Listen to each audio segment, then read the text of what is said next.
I'm not sure what they call those things sticking out to the ocean, but certainly quite important for swimmers who've gone by. It's a bit of a marker along the beach for the guys running the caterpillar with a great big digger arm on it. And it's full tide.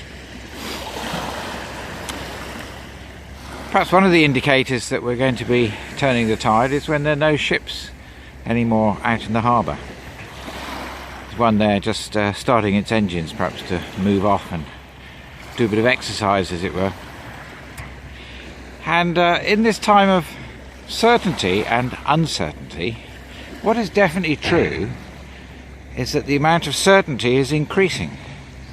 So it is certain, for instance, that more people are being vaccinated now, far more, than are actually catching COVID.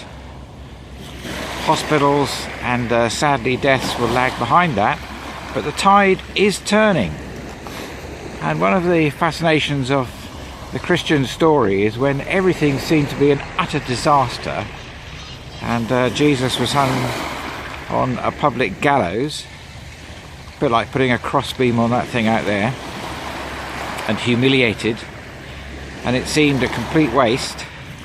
The tide turned, because love is always stronger than death. Truth is greater than lies, and whatever the events in our world and personally, the tide will turn, and that's our hope.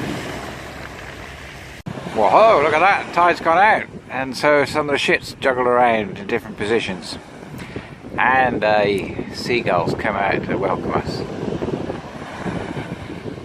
Things change and evolve, don't they?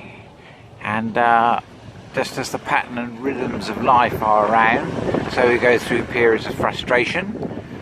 Someone got in touch with me today saying, what on earth can I do? I'm in a tricky situation where things seem to be going backwards.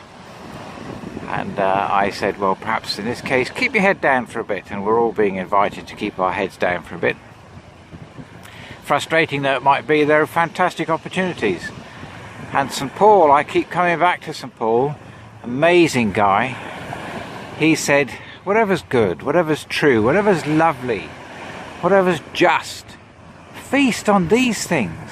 That's what's important in life. Often the secondary stuff doesn't matter so much. And of course there'll be frustrations. Gosh, Jesus himself had immense frustrations to face. So let's say a prayer together. Dear God, help us to take the opportunities there are and fly as best we can. We ask this in your name. Amen.